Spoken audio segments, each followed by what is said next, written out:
Hello, BookTube, and welcome back to Framed 2025. This is the final day of a BookTube event created by Heather, at Heather Gregg, dedicated to art.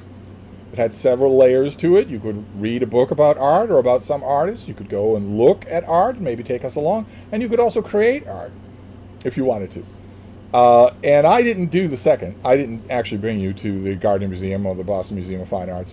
I did read about art, and we did make some art, if you want to call it that. And I want to finish up with a tag, an original tag for Framed that Heather made, because it's one of those kinds of tags that I love. I wish everybody would do this, even the people who aren't involved in the event. It's all about making BookTube videos, which Heather views as an art form. That's fascinating in its own right. So here are the questions. Number one is billboard and photography. What kind of thumbnails do you like for videos?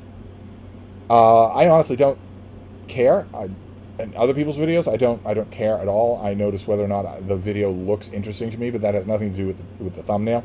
The recent fad of hideous AI is getting old pretty quick. I'm always amazed that the booktubers who use it don't realize how utterly ugly it is, how horrifying it is.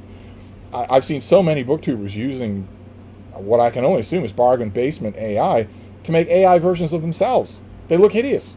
They don't look anything like you. They look hideous. And AI versions of other things too, AI versions of spaceships or monsters or whatever. Naturally, I don't like those. And I don't like thumbnails that lie, but the lie is usually in the words, not the picture.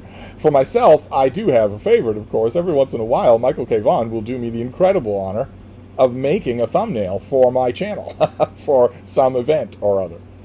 And they're always works of art. They're always fantastic. I've been using them all summer. So when it comes to that, I have one particular favorite. Prompt number 2, film studios. Which video channel names do you like? I have to confess, I know that it might seem like I'm favoring myself, but I like video channels where the person's name is the name of the channel. Because I talk about BookTube channels sometimes, even though I shouldn't. I talk about them sometimes, and it feels kind of weird to be saying, well, as Floofy McDoofus says, or as Space Outpost X says, when that's not a person's name. I guess I understand some people are a lot more paranoid than other people about having any kind of personal connection online. They can't resist being online, but they don't want to share anything online. I've never understood that tightrope myself, but I much prefer when the person is telling me a name, so I have a name to work on. Prompt number 3, scenery. Which backdrops do you like in booktubers' videos and why? Well, this is going to seem a little hypocritical, but I love the backdrop of books. Just a wall of books behind the person. I just love that. And I've done many, many, many hundreds of videos of my own with that backdrop. But then a few years ago, I settled into a pattern where my little dog Frida likes to sit on her pillow and look at the outside world. And sometimes she turns around because she wants to kiss me, or sometimes she turns around because she wants to move over to her chair. And you all like seeing that. It's perfectly convenient. It's not. I don't tell her to do anything. I don't put her there, and I can't control how long she'll stay there. But she's completely invisible if I set up a chair in front of a bookcase. And the clear consensus from you all is that you would rather that she be visible. But other than that, I like to look at your books while you're talking. Prompt number 4 is introduction or overture. Do you like music or short video excerpts played at the start? Music I tend to find distracting, especially since the people who put music in their videos almost never accurately gauge how intrusive it is. They just almost never do.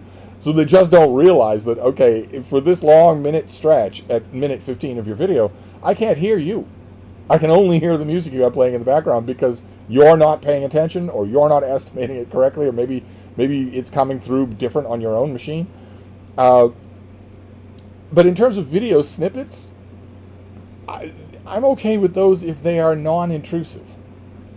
The more that video snippets, if they're part of like a canned introduction that you have, like Heather mentions Daniel at Guilty Feet, who has this classic video bit for the opening of every video where he is pulling along a library ladder. If it's something like that, well, that's just warming up for your video. But if it happens in the video, it's going to stress to me that this is all a highly edited, incredibly non-spontaneous thing, which is, to me, is going to be off-putting. I know a lot of you feel differently about BookTube and YouTube videos. To me, that's going to feel off-putting. Any element of disingenuousness is going to make me feel, oh, okay, I'm watching a show here. I'm watching a show, and I don't want to watch a show. I don't want to watch a show. So, if the YouTuber or the BookTuber goes too far in that direction, that will bother me. Oh, not in and of itself, no. Do you like music throughout? Do you like an opening welcome in rhyme or whatnot? There are a whole bunch of artificial habits in YouTube videos and sometimes in BookTube videos that I loathe, that I absolutely loathe. In YouTube, for instance, when a YouTuber is talking to you and then all of a sudden they'll show B-roll footage of them talking away from you. So they're still talking, they're not interrupting at all, but now you're sitting over here looking at them from the side. I hate that. That's in so many videos and I hate it. Its clear goal is to remind you that you are in an auditorium. Well, who's talking in an auditorium? A professor is talking in an auditorium. And are you equal with the professor? No, you're not. Just shut up and stay silent. I hate that implication. And also, of course, absolutely ubiquitous on YouTube is the coming up, where you start the video and you're watching a little excerpt from something that isn't going to show up for 15 minutes.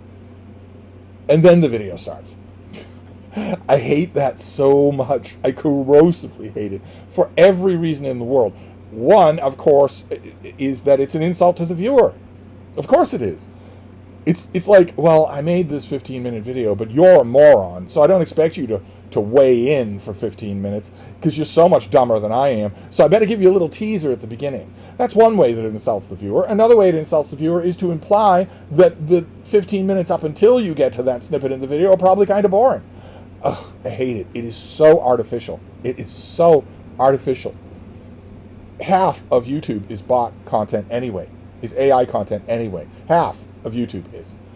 The whole world is full of fakery, of inartificial people and things. Why on earth would you go and watch something that is advertising the fact that it's fake, that it's artificial? Ugh, I hate it. So anyway, let's just move on.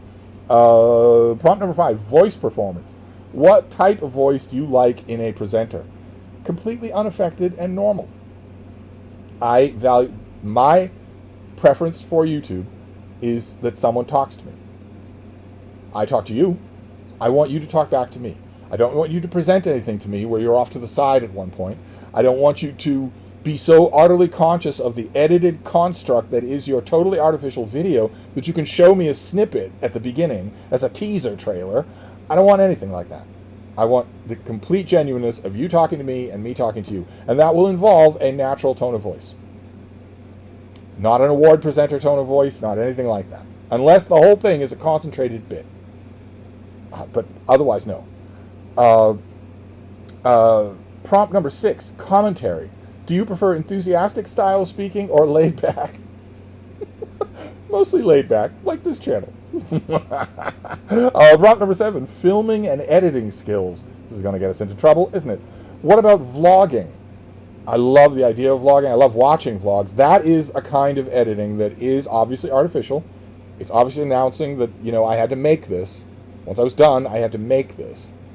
But it retains the feeling of genuineness because you're not acting in any of the bits that you're stitching together. I would love to be able to make a vlog. I've been told by many, many of you, every time I say that, I get told by many, many of you that I make so many videos that they are basically a vlog, that it wouldn't be any different otherwise. But let's see here. Do you like straight to camera talk like with a friend, or do you like to do B-roll of cutaways to the book or similar subject? I like straight conversation to a friend. Perfectly free to put up pictures. If you can edit to that extent, I love that. Wish I could do that myself. It should be simple. It should be just drag and drop, and it's not.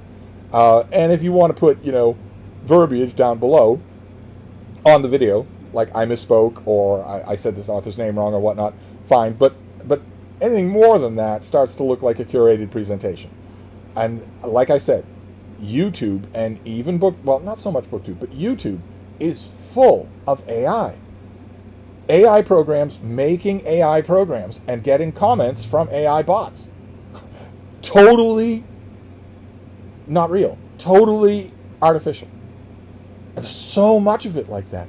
And some of it is so good that it will take you a full 3 minutes of watching what looked like a promising documentary before you realize, no, this is just someone told an AI program to make a documentary on this subject.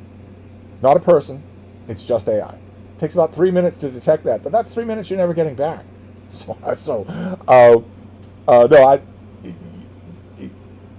Pictures, text, but B-roll. Prompt number 8 is film/video titles. What are the titles that make you want to press play? I am not manipulable in that way. I watch what I want to watch by estimating or trying it and seeing if it is what I want. But it's not like, I know there are all sorts of seminars on how you can magic up your SEO and how you can make just the right kind of video title and whatnot. Clickbait titles, clickbait thumbnails, clickbait words inside the thumbnail. I know there are all sorts of seminars on how to do that. I know that everyone who's told in those seminars that the more you do this, the more traffic you're going to get, the more subscribers you're going to get. And isn't that the name of the game? That is not the name of the game. That is not the name of the game. Unless you're coming into YouTube to be wealthy. That is not the name of the game. Certainly not the name of the game in the channels that I watch and like. The question seemed, I know it's not Heather's, she's not in her mind, but the questions like this always seem to imply how much manipulation you like in your thumbnails and titles. I don't want any. So, then prompt number 9 is collaborations. What do you think of solo speaking to camera or interviews or shared presentations? I don't know about shared presentations, but I love collaborating with people. I wish that I weren't an outcast, a leper, a pariah. I wish more people would come on this channel. Authors, including indie authors, don't know why they aren't bombarding me all day long. Considering how open I am to the subject and how I have never done a bad interview. I've had some interviews with some monstrous creatures, and the interviews are never bad. I am a gigantic safety net. If you are nervous, or maybe you're worried that you're not going to come off as sounding good, or maybe you're worried that you'll be scatterbrained, you don't need to worry at all. I am an enormous safety net when it comes to an interview.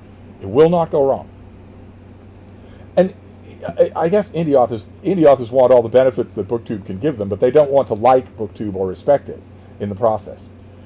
This puts them right in line with the rest of the 21st century in every way, shape, and form. But I'm amazed even so that they don't contact me and say, hey, can I send you my book? First of all, I never get contacts like that. Can I send you my book? You'd think every indie author in the world would do that, because even if I don't review the book, I'm going to hold it up in front of 1,000 readers. But on top of that, they not only do they never ask me that, they never say, can I come on your channel and talk to you about my book and about my indie journey as a writer? I would love to do that. But also other booktubers. I love talking to other booktubers. I could arrange for a video like that every day. I would do it. And then finally, prompt number 10, subtitling. Automatically generated or hand typed. I had no idea that you could hand type subtitles. I've never touched them. I don't have any idea where the controls are on YouTube. So we end the tag with a little bit of a dud. I don't think about subtitling or CCing at all. So if YouTube is doing that, I have no idea how they're certainly doing it without any help from me. So there you go. That is a framed tag. I hope you all do this, even though framed the event is over, because these questions I just love. And that's it for framed. Maybe we'll do some art together in the course of the year, but that was an event devoted to art, and I had a blast. So I'll wrap this up for now, and I'll be back. Thank you, BookTube.